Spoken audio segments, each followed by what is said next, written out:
বলছে একটা বাচ্চা বিল্ডিং এর 10 তলা উঠছে, একটা বেলুন হাতে আছে, বেলুনটা নিচে পড়ে গেছে। এখন বাচ্চাটা কি করবে বলে? বেলুনটা আনার জন্য কান্নাকাটি করবে। এখন আপনার বাবা 10 তলা বিল্ডিং থেকে সন্তানকে ছেড়ে দিবেন? হ্যাঁ, ছেড়ে দিলে কি হবে? কি হবে বলেন? বাচ্চা বেঁচে থাকবে? মারা যাবে। এটা আপনি বুঝতে পারলেন? তো যেই সন্তানকে আপনি এত ভালোবাসেন, 10 তলা বিল্ডিং থেকে ছেড়ে দিলে সন্তান মারা যাবে, সেই সন্তান ফজরের সময় ঘুমে থেকে শয়তানের পেশাব করে, শয়তানের পেশাব করে আর কানের ভিতর শয়তানের পেশাব এত দুর্গন্ধ, সারা পৃথিবীর মানুষ যত পাপ করে সব খাইকে শয়তান। সারা পৃথিবীর মানুষ দাঁত ব্রাশ করে না করে মুখের দুর্গন্ধ থেকে যে গীবত করে মানুষের নামে সমালোচনা করে, সব খাবার কার পেটে যায়? শয়তানের পেটে যায়। যত জেনাখোর জেনা করে, যত বিড়িখোর বিড়ি খায়, সব অপরাধ শয়তানের পেটের ভিতরে ঢোকে। ওই পেশাব যদি আপনার সন্তানের কানের ভিতর করে দেয়, তাহলে কি অবস্থাটা হয় বুঝতে পারছেন? এত দুর্গন্ধ শয়তানের পেশাব। সারা পৃথিবীর মানুষ আদম থেকে কিয়ামত পর্যন্ত যত মানুষ পাপ করবে, সমস্ত পাপের সেই খাবার শয়তানের পেটের ভিতরে ঢোকা গেছে। সেই পেশাব কত ঘন আর কত পাওয়ারফুল আর কত আপনার সুস্বাদু হইতে পারে, আপনি একটু চিন্তা করে দেখেন। এই পেশাবটা যদি আপনার সন্তানের কানের ভিতর করে দিচ্ছে, নবী বলছে হাদিসের ভিতরে স্পষ্ট, হাদিসে দেখতে পাচ্ছি আমরা। এখন বলেছে থাকবো এটা, তাহলে ওই 10 তলা বিল্ডিং থেকে একটা বাচ্চা পড়ে গেছে, যেভাবে চাইবে না আমার সন্তান মারা যায়। একজন মা বাবা যখন দেখবে যে ফজরের সময় আমার সন্তান ঘুমিয়ে রয়েছে, আমার সন্তান জাহান্নামের আগুনে যাবে, আমি কখনো মা বাবা এটা চাবো না যে আমার সন্তান জাহান্নামের আগুনে জ্বলে পুড়ে ছারখার হয়ে যাবে। চাইবে এটা? তো ওই মা বাবা যদি সন্তানকে ঘুমিয়ে থাকার সুযোগ দেয়, তাহলে সে মা নামে কি বলে? বলেন কি? সে কি মা? সে মা নামে ডায়াবেটিস। আর ওই বাবা সে কি সুপুরুষ না কাপুরুষ বলেন? আপনারা উত্তর দেন, আমাকে আবার খোঁপার করে ধৈর্য না শুনতে, আমি বলে গেলে শেষ। সে বাবা না, সে বাবা নামে অযোগ্য। এই জন্য বাবা মায়ের কারণে সংসার নষ্ট। বাবা মা যদি শক্ত অবস্থানে থাকে, সন্তান নামাজ পড়বে না, মানে নামাজ পড়তেই হবে। নামাজের জন্যই পৃথিবীতে আল্লাহ পাঠিয়েছে। নামাজ না পড়লে খাবার বন্ধ, নামাজ না পড়লে পোশাক বন্ধ, ল্যাংটা হয়ে রাস্তা দিয়ে ঘুরতে হবে, খাবার হবে না। বাড়িতে জায়গা হবে না, সম্পত্তি হবে না, রাস্তার ফকিরকে দিয়ে দেবো, তুই বেনামাজি সন্তান, তোর পরিচয় আমি দেবো না। বিচারের মাঠে আমি আমার রবের সামনে দাঁড়াতে হবে। সেই দিন দাঁড়িয়ে তোর মতো গুনাহগার, তোর মতো বেনামাজি, তোর মতো বেঈমান, তোর মতো এরকম অবাধ্য সন্তানের জন্য আমি আল্লাহর সামনে জবাবদিহিতা করতে পারবো? করতে হবে। 20 বছর বিবাহ হবে, 20 বছর পর্যন্ত পিটাইতে হবে। রাখালরা যারা গরু চাষ করে, গ্রামের মানুষ হাল চাষ করে, দেখবেন যেই রাখাল গরু চাষ করে, গরু ওই গরুকে রাখাল যখন বলে লাঠিতে বাড়িতে অনেক শব্দ আছে, এই রাখালের শব্দগুলো গরুটা বুঝতে পারে। যখন বলে বাইরে যায়, বামে যায়, জোরে চল, জোরে চলে, রাখালের শব্দগুলো গরু বুঝতে পারে। কেন বুঝতে পারে বলে? কারণ ওই রাখাল গরুকে এই শব্দগুলো বলতে বলতে বলতে বলতে বলতে এখন মানে গরুতে বুঝে গেছে যে কি শব্দ ব্যবহার করলে ডাইনে যেতে হবে আর কি শব্দ ব্যবহার করলে বামে যেতে হবে। এটা রাখালের গরু বুঝে গেছে। একটা গরু যদি রাখালের এই বারবার বলার কথা বলছে, যদি গরু যদি আপনার বশ করতে পারে, গরু যদি সঠিক দিক নির্দেশনা যদি চলতে পারে, তাহলে আপনার সন্তানকে যদি 10 বছর বয়স থেকে প্রতি ওয়াক্ত প্রতিদিন 5 ওয়াক্ত যদি বলে নামাজ পড়তে হবে পড়তে হবে পড়তে হবে, না পড়লে পিটাইতে হবে, 20 বছর পর্যন্ত যদি এইভাবে বলেন, তাহলে সেই সন্তান নামাজি হবে না? এই যে বলেন না আপনার সন্তান বেনামাজি, আর আমি ধরে ধরে বাসা থেকে নিয়ে আসবো নামাজ আপনার সন্তানকে, কেন আমার দায় থাকা? আমি কি এই জন্য আমি যেটা কোরআন এবং হাদিস থেকে সেটা আমি কি শুনিয়ে দিচ্ছি আপনাকে? আপনি কাপুরুষ বাবা, আপনি ব্যর্থ অপদার্থ একজন পা হয়ে এই সমাজের ভিতরে আপনি টিকে থাকতে পারবেন, দুনিয়ায় টিকে থাকতে পারবেন, কিন্তু পরকালে আল্লাহর সামনে ওই সন্তানকে আপনি জবাবদিহিতা করতে পারবেন না। এই জন্য বিচারের মাঠে আল্লাহ বলছেন কোরআনে যে যেই সন্তান এত আদরে, যেই ভাই এত প্রিয়, এলাকার মানুষ আমাকে আশ্রয় দিয়েছে, সারা পৃথিবীর মানুষের দ্বারা কত উপকার পেয়েছি, তারপর বিচারের মাঠে সন্তান তার মা বাবাকে দিয়ে হলো জাহান্নামের আগুন থেকে বাঁচতে চায়। কেন? এই যে মা বাবার দুর্বলতা, মা বাবাকে বলে না, মা বাবার কারণে সংসার নষ্ট হচ্ছে, মা বাবার কারণে সমাজ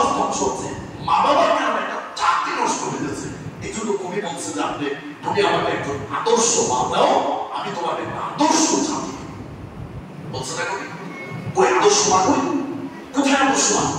একজন বাবা আমাকে হাতে বলতে পারবে আমি আমার সন্তানকে নামাজের জন্য শাসন করছি, আমি আমার সন্তানকে নামাজের জন্য পিটাইছি, এই কথা কোনো বাবা বলতে পারবে না। কারণ নামাজের ক্ষেত্রে জোর বলা হয়েছে, তারপরে কি বলা হয়েছে? জাকাতের ক্ষেত্রে বললাম যে জাকাত দিতেই হবে, জোর করে হলেও জাকাত আদায় করবে।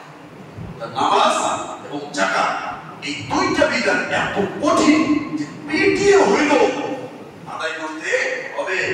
যারা এখন এই দায়িত্ব পালন করেন নাই, এই দায়িত্ব পালন করবেন না, পারবেন না, যে সন্তান হইলে আমি তো বলতে পারবো না, সন্তানের জীবনে পড়ে থাকতে আপনাকে, তাদের বিবাহ করার কোনো কি নাই, অধিকার নেই, তাদের বেঁচে থাকার অধিকার নেই। আপনি গলায় একটা সাদা গামছা বাইন্দা আর সাদা রুটি পরে একেবারে আফ্রিকার জঙ্গলে গিয়ে আল্লাহ আল্লাহ জিকির করে তারপর জীবন পাবেন। আর বাবা হইলে পরিবার ইসলাম থাকবে, সন্তানের নামাজ পড়তে হবে, মেয়ে বিবাহ হলো সন্তান নামাজই দেখে, জামাইকে নামাজ পড়, আর জামাই তো শ্বশুরের চোখ থেকে হয়তো নামাজ পড়ে, নামাজ পড়বে না, ওর কাছে মেয়ে দিয়ে হারাম হয়ে গেল, জায়েজ নাই, কোনো ফতোয়া নেই। সবারই উপস্থিতি। দ্বিতীয় নম্বর নামাজের ভিতরে যেটা সূক্ষ্ম একটা বিষয়, সেটা কি আমরা নামাজকে গুনার সাথে তুলনা করি, খাটো করি। একজন ব্যক্তি চুরি করে, জেনা করে, ব্যভিচার করে, পাপ করে, আমরা বলি কি ও নামাজ দিয়ে কি হবে, বলি নাই কথা? এটা কিন্তু অনেক ক্ষতি করতেছে।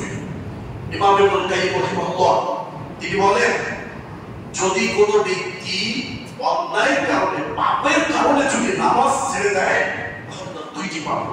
এক, সে ওই যে চুরি করতো, জেনা করতো, ব্যভিচার করতো, এই পাপের শাস্তি। দ্বিতীয় নম্বর শাস্তি হচ্ছে সে সালাত ছেড়ে দিল, এই শাস্তি তার জন্য আরো বেশি ভয়ঙ্কর। শুনুন, আল্লাহ রাব্বুল আলামিন যে সমস্ত জিনিস থেকে নিষেধ করছে, যদি কোনো মানুষ ওইগুলো করেও ফেলে, ওটার শাস্তি হালকা, কিন্তু আল্লাহ যেটা নির্দেশ দিয়েছে সেটা যদি কেউ লঙ্ঘন করে, সেটা যদি কেউ উপেক্ষা করে না করে, তাহলে সেটার শাস্তি আরো দ্বিগুণ পরিমাণে। বুঝতে পারছেন কথা? কারণ এই যে চুরি করছেন, নামাজ পড়েন, চুরি করছেন, নামাজ পড়ছেন, জেনা করছেন, নামাজ পড়ে, বিড়ি খেয়েছেন, নামাজ পড়ে, যদিও বিড়ি খাওয়া কি নেই, বিড়ি খাওয়া চলে যাচ্ছে, বিড়ি আরে পেঁয়াজের রসুন এই দুটোকে হালাল না হারাম বলেন তো সবাই? পেঁয়াজের রসুন খাওয়া হালাল না হারাম? হালাল বস্তু খাওয়ার পরে রসুল বলছে যে মুখের থেকে গন্ধ আসবে, তুমি মসজিদের কাছে আইসো, আমাদের মসজিদের কাছে আইসো। কারণ যেই জিনিস মানুষকে কষ্ট দেয়, সেই জিনিস কাদেরকে কষ্ট দেবে? ফেরেশতাদেরকে কষ্ট দেবে। তাহলে বিড়ি কি হালাল না হারাম? ওইটা খেয়ে তো মসজিদে সেবা হতে পারবে নাকি? হালাল জিনিস খেয়ে যদি মসজিদে বলছে আমাদের মসজিদের নিকটবর্তী হবে না, রাসূল বলে দিয়েছেন। তাহলে বিড়ি খোর যারা আছে, তারা বিড়ি খেয়ে এসে নামাজ কিভাবে পড়বে বলেন? তাদের দুর্গন্ধ ফেরেশতা দেখতে পাবে, কিন্তু তারপরেও তাকে নামাজ পড়বে, বিড়ি খাবে, নামাজ পড়বে। সাহাবী জিজ্ঞেস করলো, রাসূল একজন যুবক নামাজ পড়ে, রাতে তাহাজ্জুদের সালাত পড়ে, আবার চুরিও করে। রাসূল সাল্লাল্লাহু আলাইহি ওয়াসাল্লাম বললেন, শোনো, তোমরা তাকে নিষেধ করো, নামাজ পড়ো, চুরি করো, ও চিরেই দেখবে এই নামাজ তাকে চুরি কি করে দেবে? বন্ধ করে দেবে। এজন্য আল্লাহ কোরআনে বলেছেন, ইন্না সলাতা তানহা আনিল ফাহশাই ওয়াল মুনকার। সালাত এমন একটা প্রাচীর, এমন একটা ঝিনঝিন, এমন একটা দেওয়াল, একজন মানুষ অপরাধ করবে আর তার মাঝে যদি সালাত পড়ে, তাহলে সালাতটা তার জন্য একটা প্রাচীর, একটা দেওয়াল হয়ে যাচ্ছে। দেওয়াল করতে ইয়াজুজ মাজুজ এখন পর্যন্ত পৃথিবীর বুকে আগমন করতে পারে নাই। আর তুমিও যদি পাঁচ ওয়াক্ত সালাতের প্রাচীরটা যদি ঘিরে দাও, শয়তান তোমার কাছ পর্যন্ত আসার কখনোই সাহস পাবে। এত বড় মজবুত একটা প্রাচীর, ইয়াজুজ মাজুজের সেই তামার পাহাড় যদি অতিক্রম করে এখন পর্যন্ত না আসতে পারে, আর এত বড় একটা সালাতের মতো প্রাচীর, এটা দিকে শয়তান আপনার কাছ পর্যন্ত আসতে মরতে আসতে পারে। সম্মানিত উপস্থিতি, তাহলে নামাজ পড়লে আপনার ওই অপরাধ একদিন হইলেও কি হবে? ওটা ছেড়ে দেবে সে। কিন্তু যদি নামাজ থেকে সে ধরে থাকে, সালাত থেকে ধরে থাকে, তাহলে সে অপরাধের মাত্রা আরো অনেক অনেক অনেক বেড়ে যাবে। এর জন্য অপরাধ করে, নামাজও পড়ে, লুডো খেলা, তাস খেলা, দাবা খেলা, নামাজও আসে। যদিও রাসূল বলছে যারা তাস, লুডো, দাবা, ক্যারম, যা কিছু আছে, যারা খেলে ফাকাদ আসাল্লাহ ওয়া রাসূলা, তারা আল্লাহ এবং তার রাসূলের বিরুদ্ধে অবস্থান করে। কোথায় বলেন? তাহলে আপনি ওই ডাবার ঘরে, গ্রামবোর্ডের ঘরে, লুডুর জায়গায়, তার মানে আপনারা একদিকে আর আল্লাহ তার রাসূল একদিকে, এবার যুদ্ধ করেন। আপনার হাতে দাবা, আপনার হাতে তাস, দাবার গুটি, পিস্তল, কামান, মিসাইল, আর এদিকে আল্লাহ এবং তার রাসূল একদিকে। পারবেন যুদ্ধ করতে? সম্ভব? এক হাদিস। দ্বিতীয় নম্বর হাদিস, রাসূল বলেছেন যদি কোনো ব্যক্তি এই দাবা, তাস, লুডু, ক্যারাম, গেম, যা কিছু আছে এই যে খেলা, এটা যদি কেউ খেলে তাহলে সে যেন শূকরের গোশতে এবং রক্তের ভিতর হাত ঢুকিয়ে দিবে। কেন শূকরের কথা বলা হলো? কেন রক্তের কথা বলা হলো? শূকর এমন একটা নিকৃষ্ট প্রাণী, শূকর এমন একটা জঘন্য প্রাণী যার শরীর থেকে গন্ধ পায়। মুসলমানের জন্য হারাম তো হারাম, আর শূকরের কোনো হিতাহিত জ্ঞান কাণ্ড থাকে না। যখন শূকর রাস্তা দিয়ে হাঁটে, রাস্তায় খায়, রাস্তায় পেশাব করে, ওর কোনো জ্ঞান নেই। এজন্য নবী ইসমাঈল যখনই আল্লাহ কোনো শাস্তির কথা বলছে, তখনই বলছে আমি তাদেরকে শূকর এবং বানর বানিয়ে দিয়েছি। কারণ বানর আর শূকর এমন দুইটা প্রাণী, এদের কোনো লজ্জা শরম কিচ্ছু নেই। একজন মানুষ যখন দাবা, গ্রামবোর্ড, গেম এগুলো সে ব্যস্ত থাকে, তখন তার ভিতর থেকে জ্ঞান কি হয়ে যায়? চলে যায়। খেলা শুরু করছে 12টা, বলছে একদিন খেলবে, একটা পর্যন্ত খেলবে, 2টা, 3টা, 4টা, 5টা, 6টা, 10টা বেজে গেছে, না খেলার এখনো কোনো কি নেই, শেষ হয়ে যায়। তারপর তার জ্ঞান নাই, তার জ্ঞান চলে গেছে। আর রাসূল বলছেন আমি শূকর আর রক্তের সাথে তুলনা এই জন্য করলাম, যেহেতু শূকর একটা নিকৃষ্ট প্রাণী, গন্ধ আসে। তো তুমি যখন দাবা, লুডু, তাস খেলার কথা মনে করবে, তোমার জন্য ওইটার ভিতরে একটা ঘৃণা চলে আসে। নিষেধ তো নিষেধ, ভিতরে যেন একটা ঘৃণা সৃষ্টি হয়। শূকর যেভাবে খাওয়া নিষেধ তো নিষেধ, ওটা দেখলেও আমার বমি আসে। নিকৃষ্ট, রক্ত হারাম, এটা নিষেধ, এটা খাওয়া যায় না, এটা থেকে গন্ধ আসে পচে গেলে। দাবা, তাস, লুডু, ক্যারাম বোর্ডের কথা বলে উঠলে আপনার ভিতরে যে একটা দুর্গন্ধ, একটা ময়লা, একটা বস্তি মনে হয়, একটা খারাপ জিনিস মনে হয়, যে না ওটা খেলা যাবে না। আর যারা খেলবেন তারা মনে রাখবেন আপনারা ওই ঘরের ভিতরে 10 জন আর আল্লাহ তার রাসূল একদিকে। ওই 10 জন মিলে যদি পারেন আল্লাহ এবং তার রাসূলের সাথে যুদ্ধ করতে, তাহলে করবেন। করার শাস্তি কি? আল্লাহ বলেছেন ইন্নামা জাযাউল লাযীনা ইউহারিবুনা আল্লাহ ওয়া রাসূলাহু ওয়া ইয়াসআউনা ফিল আরদি ফাসাদান আই ইউকাত্তালু আও ইউসাল্লাবু আও তুকাত্তা'a আইদিহিম ওয়া আরজুলুহুম মিন খিলাফিন আও ইউনফাউ মিনাল আরদ যালিকা লাহুম খিজুন ফিদ দুনিয়া ওয়া লাহুম ফিল আখিরাতি আযাবুন আযীম। আল্লাহ বলেছেন যারা আল্লাহ এবং তার রাসূলের সাথে যুদ্ধ করার দুঃসাহস দেখাবে, শুনে রাখো তাদের প্রথম শাস্তি হচ্ছে, যদি ওটা ইসলামিক খেলাফত রাষ্ট্র হয়, তাহলে তাদেরকে শুরুতেই হত্যা করতে হবে। দ্বিতীয় নম্বর শাস্তি, তাদের হাত পাগুলোকে উল্টো ভাবে কেটে দেবে। বাম হাত ডান পা, ডান হাত বাম পা। কেন? কেন এটা? যদি বলতো আগে ডান হাত কাটবা, পরে বাম হাত, পরে ডান পা, পরে বাম হাত, ওই বলতে পারতো না। কেন বললেন এরকম? তার অপমানের কারণ। আর ডান হাত পেটে তোমার ডান হাত নাই, এরপর আর বাম হাত, এটা অপমান। এরপর আল্লাহ বলছেন, কোরআন এটা আল্লাহ বলছেন তাকে 1 বছরের জন্য দেশ থেকে বিতাড়িত করতে হবে। দেশে সে বসবাস করার কোনো অধিকার নেই। আল্লাহ বলছেন যালিকা লাহুম খিজুন ফিদ দুনিয়া ওয়া লাহুম ফিল আখিরাতি আযাবুন আযীম। এটা হচ্ছে তার দুনিয়ার শাস্তি, পরকালের শাস্তির থেকে আরো ভয়াবহ। এখন আপনি মনোয়ার আশা দাবাতে বসে থাকেন, এক সাইডে আল্লাহ এবং তার রাসূল দাঁড়িয়ে আছে, যখনই খেলবেন মনে করবেন যে গেটের সামনে কে দাঁড়ানো আছে? আল্লাহ এবং তার রাসূল। এই দাঁড়িয়েছে মাঝে মাঝে একটু তাকাবেন যে আল্লাহ তার রাসূল দাঁড়াইছে, দুইজনে দাঁড়াইছে, দেখি আমরা কি পারবো ওদের সাথে যুদ্ধ করতে। যদি মনে করেন যে না পারবো, এরা তো 2 জন আর আমরা তো এখানে খেলি অনেকজন, এগুলো কোনো ব্যাপার না, আমাদের কাছে কি আছে? অস্ত্র আছে, তাহলে আপনারা খেলে বসে। শাস্তিও বলে দিলাম, আর কি জন্য এটা নিষিদ্ধ সেটাও বলে দিলাম। এরপর যদি কোনো মুসলমান, যদি সে মুসলমান দাবি করে মুসলিম, তাহলে সে খেলার সাথে যুদ্ধ করতে পারবে না। সবাই মুসলিম। সালাতের বিষয়ে 3 নম্বর যে বিষয়টি, একজন মানুষ এখন হিন্দু থেকে মুসলিম হলো, একজন মানুষ হিন্দু থেকে মুসলিম হলে তোলেন পড়ে। এখন জিজ্ঞেস করে ভাই তুমি কেন মুসলিম হয়েছে? ও বলবে যে আমি হজ করার জন্য মুসলিম হয়েছি। তাহলে হজ মানুষের কাছে কয়বার আসে? জীবনে একবার, তাও যাদের সামর্থ্য আছে। যদি আপনার হজ করার সামর্থ্য থাকে, তারপরে তারপর হজ করছে, তাহলে এটা সম্ভব না। তাহলে কেন মুসলিম হয়েছে? রমজানের রোজা রাখার জন্য না, তাও সম্ভব না। কারণ রমজানের রোজা 6 বছর পরে, 1 বছর পরে 1 মাস আসে। তাহলে কিসের জন্য? আর তাও তো হজ সবার জন্য কি না, ফরজ না। তাহলে আমি জাকাত দেওয়ার জন্য মুসলিম, যেটা মুসলিমের অপশন হয় না, কালেমার পরে 4টা অপশন। তো জাকাত হলো না, সে করে সিয়াম 1 মাস, এরপরে হজ, এটাও বছরে জীবনে 1 বার, তাই না? আর জাকাত তো হলো না। এখন ওই ব্যক্তি কিসের জন্য মুসলিম হিসাবে বলে? জীবনে 1 বার হজ করার জন্য, মাসে বছরে 1 বার রোজা রাখার জন্য, কিসের জন্য সে মুসলিম বলে? কি তার কাজটা কি? তার কাজটা কি? সালাত। এটা ছাড়া বিকল্প কোনো রাস্তা নেই। এটাই একজন মুসলিম এবং অমুসলিমের ভিতর পার্থক্য কি? এই সালাত, যেটা আমরা হাদিস দিয়ে সবাই মুসলিম। চতুর্থ আরেকটি পয়েন্ট, সূত্র পয়েন্ট, সেটা হচ্ছে আল্লাহ কোরআনে বলছেন, তোমরা সালাত করো, ওয়াকিমিস সালাতা লিযিকরি, আমাকে স্মরণ করার জন্য সালাত আদায় করো। ইউনূস নবী সবাই ছিলেন না? ইউনূস আলাইহিস সালাম সবাই ছিলেন, তার ঘটনা সবার মুখস্থ আছে। কি করছিল তাকে বলে? বড় মাছে গিলে ফেলছে, তাই না?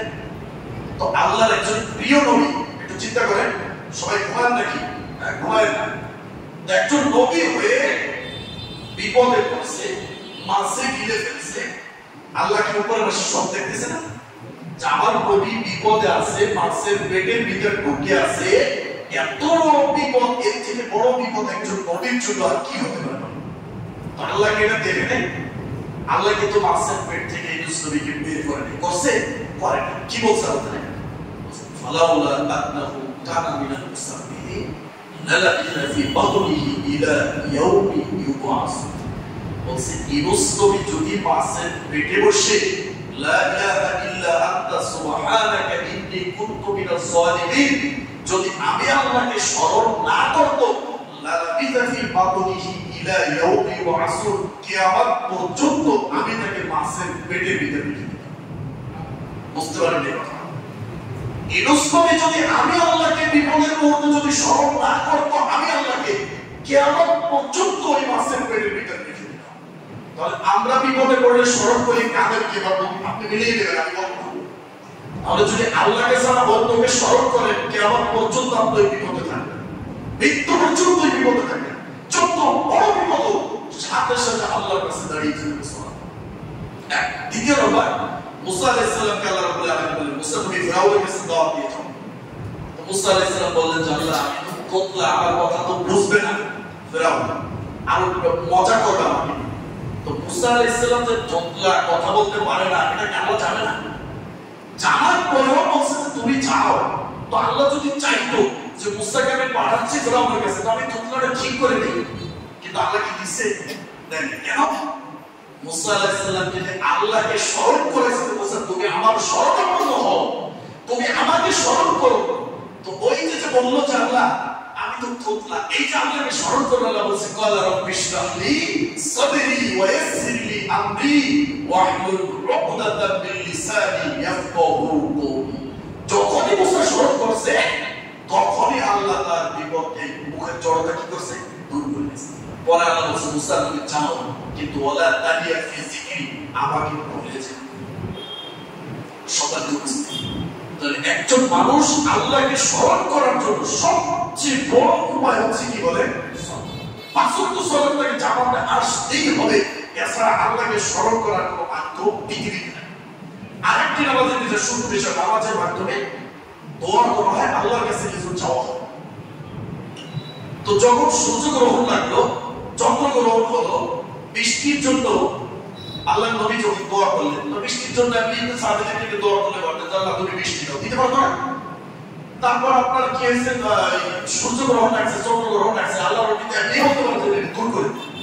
তো সূর্যগ্রহণ, চন্দ্রগ্রহণ, বৃষ্টির জন্য সালাত কেন হইছে? যারা মানুষ মারা গেছে, আল্লাহ নবী সবাইকে নিয়ে দোয়া করলে পারতেন না? তো সেখানে কেন আপনার সালাতের বিধান হইল? জানাজার সালাত কেন? তো এই যে দোয়ার মাধ্যমে আল্লাহর কাছে কিছু চাওয়া যায়, এই নামাজের মাধ্যমে আল্লাহ বলেছেন ইদা কামা আহাদুকুম ফিস সালাতি ইউনাজি রাব্বাহু, যখন তোমাদের কেউ নামাজে দাঁড়ায়, তখন ওই মুসল্লি আর ওই আল্লাহর সাথে কানে কানে ফিসফিস কথা বলে সুবহান। ফাইনা রাব্বাহু বাইনাহু ওয়া বাইনাল কিবলা, আর তোমার রব, তোমার মাঝে আর কিবলার মাঝে তোমার রব এসে থাকে সুবহান। আমরা জানি ইব্রাহিম আলাইহিস সালামের একটা ঘটনা, সারা আলাইহিস সালামকে নিয়ে যখন মিশরে গেছিল তখন তাকে আটকিয়ে দিয়েছিল, তাই না? তো ওই বাদশা ছিল কি আপনার একজন জেনাখোর, মদখোর, একজন মদ্যপায়ী। তো সে কি করছিল, ইব্রাহিম আলাইহিস সালামের স্ত্রীর কাছে খারাপ কাজ করার জন্য করছিল। তখন সে সারা আলাইহিস সালামকে দোয়া করছিল, আমরা জানিস না, তিনি বলছিলেন যে আল্লাহুম্মা ইন কুনতা তা'লামু আমানতু বিকা ওয়া বিরাসূলিকা ওয়া আহসানতু ফারজি ইল্লা আলা যাওজি ফালা তুসাল্লিত আলাইয়া বিকাফির। আল্লাহ, তুমি যদি জেনে থাকো যে আমি তোমার প্রতি ঈমান আছি, তোমার রাসূলের প্রতি ঈমান আছি, আমার এই লজ্জাস্থান, আমার সতীত্বকে আমি হেফাজত করছি আমার স্বামীর জন্য, তাহলে তুমি আজকে এই কাফেরকে আমার উপর বিজয়ী করো। এই দোয়া করতে দেরি ওই কাফেরের পাও অবশ হয়ে পড়তে দেরি না। তো এটা কিসের মাধ্যমে হয়েছে? সারা আলাইহিস সালাম সালাতে দাঁড়িয়ে আল্লাহর কাছে মোনাজাত করেছে। সারা আলাইহিস সালাম ওখান থেকে যখন বেরিয়ে গেছিল, যখন ওই বাদশাটাকে ছেড়ে দিল বিবি হাজারাকে সহ খাদেমাকে দিয়ে, তখন ইব্রাহিম আলাইহিস সালামের কাছে গিয়ে দেখেছে ইব্রাহিম আলাইহিস সালাম সারার জন্য নামাজে সালাতের মধ্যে দোয়া করছে। সুবহানাল্লাহ, বুঝতে পারছেন কথা? তাহলে আপনার দোয়া করার সবচেয়ে বড় একটা মাধ্যম কি? আরেকটি বিষয়, একজন মানুষ যদি সালাত ছেড়ে দেয় তাহলে তার হাসর হবে কার সাথে? কারুনের সাথে, ফেরাউনের সাথে, হামানের সাথে, আরেকটাকে উবাই বিন খাব। ইমাম ইবনুল কাইয়িম রাহিমাহুল্লাহ তিনি বলছেন, কারুনের সাথে হাসর হলো ওই ব্যক্তি যেই ব্যক্তি ধন সম্পদের মোহে পড়ে, লোভে পড়ে, দুনিয়ার ধন সম্পদ তাকে এমন ভাবে আকৃষ্ট করে ধরেছে, কারুনের মতো যার সম্পদ হয়েছে, সম্পদের কারণে যে নামাজে অজুহাত দিবে, তার হাসর হবে কার সাথে? কারুনের সাথে। আর যে ব্যক্তি রাজনীতিবিদ, পলিটিক্যাল, রাজনীতি কোনো কারণে, সংগঠনের কারণে যে ব্যক্তি সালাত থেকে পিছিয়ে থাকে, তার হাসর হবে কার সাথে? অত্যাচারী, স্বৈরাচারী, শাসক ফেরাউনের সাথে। আর যে ব্যক্তি কোন মন্ত্রী বা কোন চাকরি বা কোন পেশায় নিয়োজিত আছে, এই ব্যস্ততার কারণে যে ব্যক্তি সালাত থেকে দূরে থাকবে, সেই ব্যক্তি ওই ফেরাউনের প্রধানমন্ত্রী হামানের সাথে তার হাসর হবে। আর যে ব্যক্তি ব্যবসার কারণে কাঁচামাল বিক্রি করে, রিক্সা চালায়, কারণ তো আমার বেশি ইবাদত করে যারা রিক্সা চালায়, সারাদিন তো রিক্সা চালায়, কোনো কাজ কাম নাই, সালাত তো পড়েই না, আবার বিড়ি রিক্সা চালায় গেলে 200 টাকা করে বিড়ি খেয়ে আসবে। এরা যে কত সুখী আছে, তাও পায়ের মতো পাও ধরে পেপার পড়ে আছে, মানে মনে হয় যে ওদের থেকে সুখের পৃথিবীতে আর কেউ নেই। আমরা যে কি অপরাধ করলাম যে দুনিয়া এসে একটা বিড়ি দিতে পারবো? তো আল্লাহকে আমাদেরকে জান্নাতে দিবে? দিবে বিড়ি নাকি? অবশ্যই।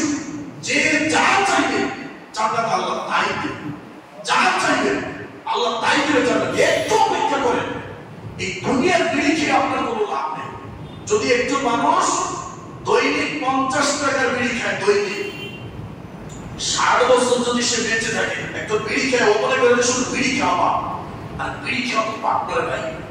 বিড়িটা যে কেন এত ভয়ঙ্কর আপনি একটু গবেষণা করবেন, আমি একটু মূলনীতি দিই। বিড়ি 50 টাকা করে যদি একজন ব্যক্তির বিড়িতে দৈনিক খরচ হয়, ওই ব্যক্তি যদি 60 বছর জিন্দেগি লাভ করে, তাহলে ওই ব্যক্তি 60 বছরে কয় টাকা বিড়ির পিছনে যায়?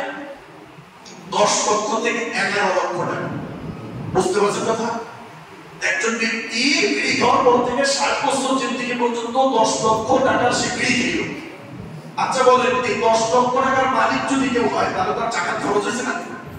তাহলে এই ব্যক্তি যে টাকা বিড়ি খেয়ে খরচ করছে 10 লক্ষ, এই 10 লক্ষ টাকা যদি ব্যাংকে জমা করো, 60 বছরে 5 থেকে 6 কোটি টাকা ব্যাংকে জমা হয়, শতকরা 10% মুনাফা। কত জমা হয় বলেন? 5 থেকে 6 কোটি টাকা তার ব্যাংকে জমা হয়। তাহলে এই টাকা দিয়ে সে সন্তানের জন্য কিছু করতে পারতো, বাড়ি গাড়ি করতে পারতো, বা ভালো সংসার সে চালাইতে পারতো, সুন্দরভাবে দিন যাপন করতে পারতো, যাকাত দিতে পারতো, সমাজের উপকার হইতো, সে হজ করতে পারতো, সে যাকাত দিতে পারতো। ইসলামের যে মূল 5টা বিষয়, যাকাত দেওয়া, হজ করা, তাও পারতো এই বিড়ির টাকা দিয়ে, এবং সমাজের গরিব অসহায় মানুষকে সে সাহায্য করতে পারতো। তাহলে এই ব্যক্তি হজের মতো পাপ থেকে বঞ্চিত, হজের মতো সওয়াবের কাজ থেকে সে বঞ্চিত, সে যাকাত থেকে বঞ্চিত। সমাজের গরিব অসহায় মানুষের এই যাকাতের টাকা দিয়ে বিড়ি খেয়ে তারপরে সে এই বিড়ির টাকা এইভাবে তার জমা হয়েছে, সে কি কোনোদিন চিন্তা করে যে আমি যে একটা বিড়ি খাই, সেটা 10 টাকা খাই, প্রতিদিন 5 টাকায় 50 টাকা হয়, এই টাকা কত টাকা হইব আমার জীবনে, এই টাকা যদি জমা হইত তাহলে এটা আমার জাকাত হইতো, গরিব অসহায়কে দিতে হইতো, এত মানুষের হক মেরে আপনি খাচ্ছেন, তাহলে বিড়ি খাওয়া কি নরমাল পা? আল্লাহ নবী বলছেন 40 দিন আর নামাজ কবুলই হবে না, কিন্তু নামাজ পড়তে হবে, সওয়াব হবে না, কিন্তু নামাজ পড়তে হবে। সবাই তো উপস্থিত। তো আরো অনেক কথা ছিল, আসলে সময়ের সংক্ষিপ্ততার কারণে কোনো বিষয় ক্লিয়ার করে বলতে পারি না। তারপরেও বলছিলাম এই আর 2-3টা পয়েন্ট করে শেষ করে, তো বলছিলাম যে আপনার